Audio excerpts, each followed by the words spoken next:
हरियाणा के नूंह में हुई हिंसा के बाद से तनाव की स्थिति बनी हुई है। मामले के आरोपियों की तलाश में पुलिस की राजस्थान तक छापेमारी जारी है। 8 आरोपियों को गिरफ्तार भी किया गया है। वहीं दूसरी ओर प्रशासन भी एक्शन में है। कड़ी सुरक्षा के बीच बीते 4 दिनों से यहां अवैध अतिक्रमण हटाने का काम जारी है। सबसे पहले करीब 250 झुग्गियां ढाई गई, फिर एक अस्पताल के बाद बाहर बनी अवैध दुकानों को तोड़ा गया।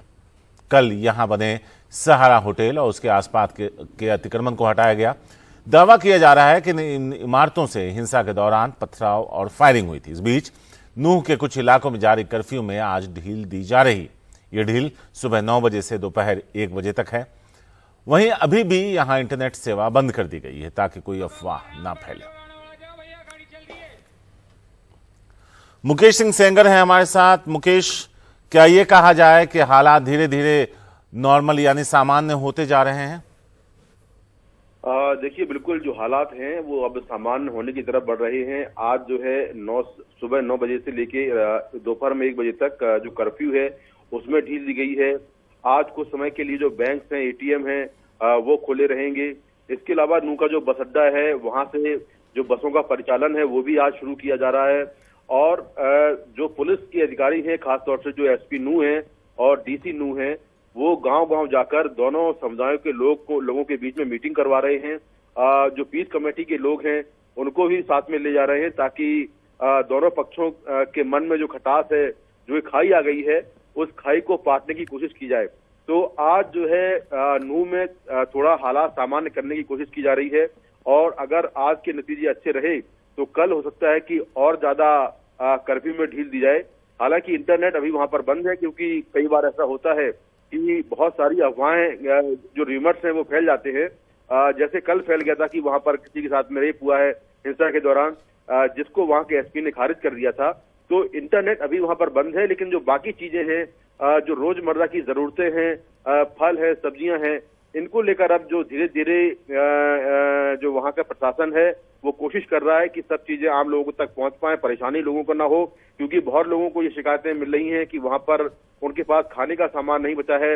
31 जुलाई से वहां पर कर्फ्यू लगा हुआ है, तो अब कर्फ्यू में ढील दी जा रही है और बाकी जो चीजें हैं उनको भी धीरे धीरे सामान्य किया जा रहा है ताकि लोगों को परेशानी ना हो। शुक्रिया मुकेश इस पूरे अपडेट के लिए आपका।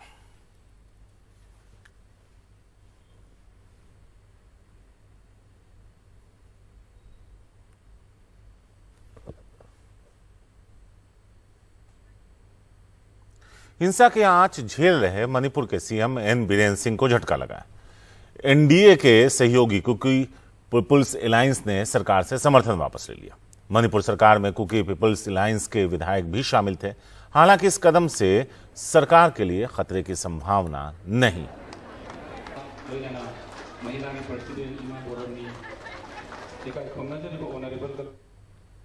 मणिपुर में 4 मई को जिन 2 महिलाओं के साथ एक भीड़ की बर्बरता का वीडियो वायरल हुआ था, उस घटना के सिलसिले में अब कार्रवाई करते हुए 5 पुलिस वालों को सस्पेंड कर दिया गया। इस बीच मणिपुर के अलग अलग इलाकों में हथियारों की बरामदगी के लिए छापे जारी। सुरक्षा बलों ने राज्य में अलग अलग जगहों से अब तक 1195 हथियार और उनकी इस्तेमाल की जाने वाली 14,332 गोलियां बरामद की। नस्लीय हिंसा के बीच अलग अलग जगहों पर सरकारी हथियार केंद्रों से 4000 हथियार लूटे गए। इम्फाल में कर्फ्यू में सुबह 5 बजे से लेकर दोपहर 12 बजे तक के लिए ढील दी गई है, लेकिन वैली रीजन के महत्वपूर्ण सोशल सोसाइटी ग्रुप ने मणिपुर सरकार के बाइकआउट का ऐलान किया। चूराचांदपुर और बिष्णुपुर जिले के बॉर्डर इलाके में तनाव के बीच कल भी फायरिंग की खबरें हैं। इस इलाके में शनिवार को हुई हिंसा में 6 लोगों की मौत हो गई थी, जबकि 10 से ज्यादा लोग घायल हो गए थे। इधर दिल्ली में कुकी जोमी लीडर आज गृह मंत्रालय में अधिकारियों से बात करेंगे। उनकी कोशिश गृह मंत्री से मुलाकात करने की रहेगी।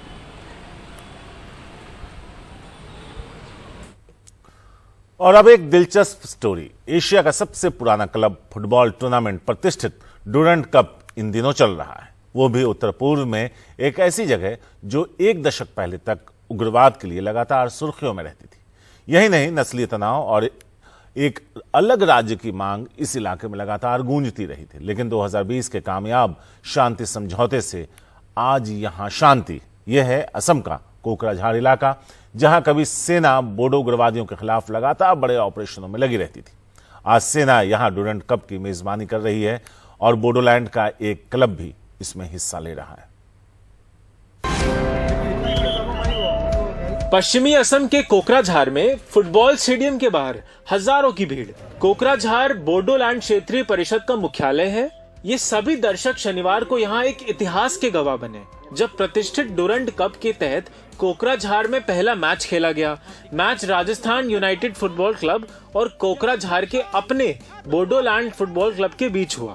मैच के लिए इस छोटे से शहर को खूब सजाया गया। मैच में किक ऑफ के लिए खुद रक्षा मंत्री राजनाथ सिंह, थल सेना अध्यक्ष और असम के मुख्यमंत्री मौजूद रहे।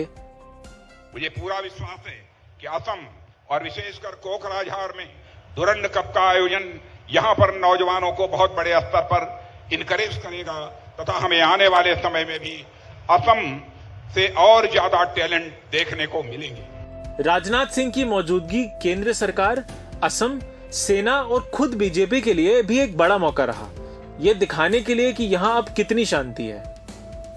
दरअसल दशकों तक उग्रवाद को झेलता कोकराझार अफस्पा के तहत रहा। इस इलाके में खूनी नस्लीय हिंसा हुई। बोडो आंदोलन लंबे समय तक चलता रहा, लेकिन 2020 में मोदी सरकार ने बोडो आतंकवादियों और नागरिक संस्थाओं के साथ ऐतिहासिक बोडोलैंड टेरिटोरियल रीजन यानी BTR समझौता किया, जिससे इस इलाके में बदलाव की लहर शुरू हुई।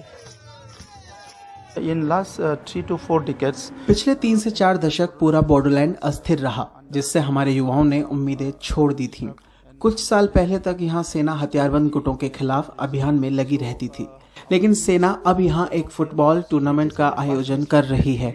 ये बोडोलैंड इलाके के लिए बड़ा बदलाव है। 2020 का समझौता ये बड़ा बदलाव लाया। अब यहाँ हिंसा और हत्याएं नहीं होती। To maintain law and order. Now, Indian Army coming here to organize the football match. जो युवा कभी बंदूकों की ओर आकर्षित होते थे, वो आज फुटबॉल में अपना भविष्य ढूंढ रहे हैं।